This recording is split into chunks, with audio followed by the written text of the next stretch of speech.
Hello. হ্যাঁ হ্যাঁ, এই তো আমি বের হচ্ছি, বেশিক্ষণ লাগবে না আমার। ওকে। আসসালামু আলাইকুম ম্যাডাম। ওয়ালাইকুম আসসালাম, কিছু বলবেন? ম্যাডাম, আমাকে রিক্সা চালানোর অনুমতিটা আপনি দিয়ে দেন। আপনার অফিসের কর্মচারীরা সব আমাকে রিক্সা চালানো বন্ধ করে দিতেছে। আপনি যদি একটু অনুমতিটা দিতেন আমরা রিক্সা চালাইতে পারতাম ম্যাডাম। আচ্ছা, আপনি তো ভালো করে জানেন আপনাদের ওই এরিয়ায় রিক্সা চালানো নিষেধ, তারপরে কেন আপনাদের কথা বলছেন বলেন? আমাকে বিরক্ত কেন করছেন?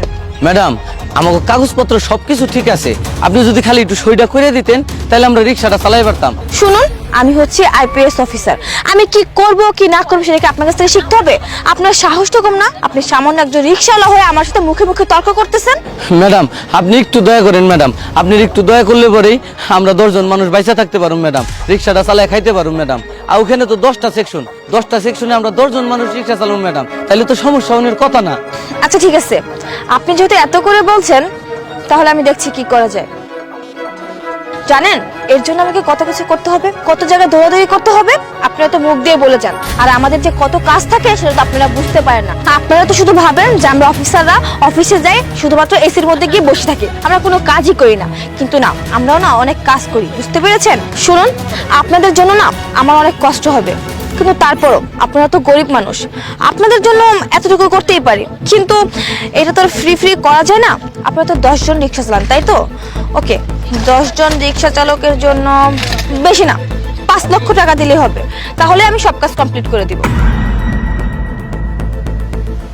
ম্যাডাম, এগুলা কি কইতেছেন ম্যাডাম? আমরা 5 লাখ টাকা কই পামু? 5 লাখ টাকা দেওয়া আমাদের পক্ষে সম্ভব না ম্যাডাম, আমরা গরিব মানুষ, দিন আনি দিন খাই। আপনি একটু দয়া করেন ম্যাডাম, আপনার হাত জোর করতেছি, প্রয়োজনে আপনার পায়ে ধরতেছি ম্যাডাম, তাও আমাকে রিক্সা চালানোর অনুমতিটা দেন ম্যাডাম। ওকে ফাইন, আপনাদের টাকা দিতে হবে না, আর আমি আপনাদেরকে পারমিশনও দিতে পারবো না। আপনার এই মুখটা নিয়ে না কখন আপনি আমার সামনেও আসবেন আর ঘ্যান ঘ্যানও করবেন না। ম্যাডাম, এমন কেন করছেন? রিক্সাওয়ালাকে পারমিশনটা দিয়ে দেন না, ওর তো কাগজপত্র সবকিছু ঠিকই আছে, তো কি প্রবলেম আপনার পারমিশনটা দিতে? এই, আপনি কে? হ্যাঁ, আপনি কি আমাকে আমার কাজটা শেখাবেন? আপনার কাছ থেকে আমার কাজ শিখে নিতে হবে যে আমি কি করব কি করব না। আমি হচ্ছে আইপিএস অফিসার, আমি আমার কাজটা খুব ভালো করে বুঝি। ম্যাডাম, আমি কেন আপনাকে কিছু শেখাতে যাব? আমি তো এই দেশের সাধারণ জনগণ হিসাবেই বলতেছি। আপনাকে সরকার বেতন দেয় হচ্ছে আমাদের সেবা করতে, জনগণের সেবার জন্য। আর আপনি যদি এমন করেন তাহলে কেমন হবে? একটা সামান্য রিক্সাওয়ালা উনি কিভাবে 5 লক্ষ টাকা দিবে বলুন তো? যেহেতু রিক্সাওয়ালা সবকিছু ঠিক আছে তাহলে পারমিশনটা দিলে কি এমন ক্ষতি হবে? আমি কি আপনার কাছ থেকে শিখবো আমি কি করব কি করব না? আপনি কে? হ্যাঁ, আমি হচ্ছে আইপিএস অফিসার, আমি আমার কাজটা না খুব ভালো করে বুঝি যে কোনটা করলে ভালো হবে আর কোনটা করলে খারাপ হবে। সো আপনি কোনো কথা বলবেন না, বাইরের মানুষ বাইরেই থাকুন, যার সাথে আমার কথা হচ্ছে তাকেই কথাগুলো বলতে দিন। শুনুন, আপনাকে তো এখন আমি আরো অনুমতি দিব না, কারণ আপনার সাথে আপনি মানুষ নিয়ে আসছেন না। কে এটা? আপনার উকিল? ওকে ফাইন, আপনি আপনার উকিল নিয়ে থাকুন, বুঝতে পেরেছেন? আমি এখন দেখব আপনার উকিল কি করে আপনাকে হেল্প করে। ম্যাডাম, ম্যাডাম এমন করেন না ম্যাডাম। এই ম্যাডাম দাঁড়ান, রোহান ফাইলটা দিন।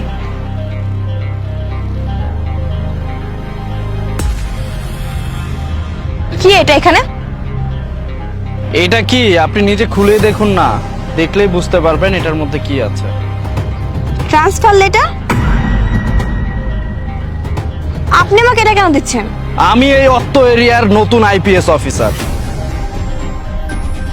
ম্যাডাম, এই যে আপনার ফাইলটা দেখতে পাচ্ছেন না, আমি ভেবেছিলাম আমি নিজেই আপনার অফিসে গিয়ে দিয়ে আসবো, কিন্তু রাস্তার মধ্যে যে অবস্থা দেখলাম এই অবস্থার একটা মুহূর্ত আমি টিকে থাকতে পারলাম না, সাথে সাথে দিয়ে দিলাম। যান ম্যাডাম, এবার আপনার বান্দরবন ট্রান্সফার হয়েছে, বান্দরবনে গিয়ে 5 লক্ষ টাকা ইনকাম করুন, যান। আর এই যে ভাই শুনুন, আজকের পর থেকে কোনো ঝামেলা হলে আমার কাছে আসবেন, আর আপনার কাগজপত্র যেগুলো আছে না আমার কাছে আসবেন, আমি সাইন করে দিব। আর আজকের পর থেকে এই এরিয়ায় আপনার রিক্সা চালাবেন, কোনো ঝামেলা হলে আমাকে বলবেন, ঠিক আছে? ঠিক আছে স্যার, ঠিক আছে। তাই চলুন।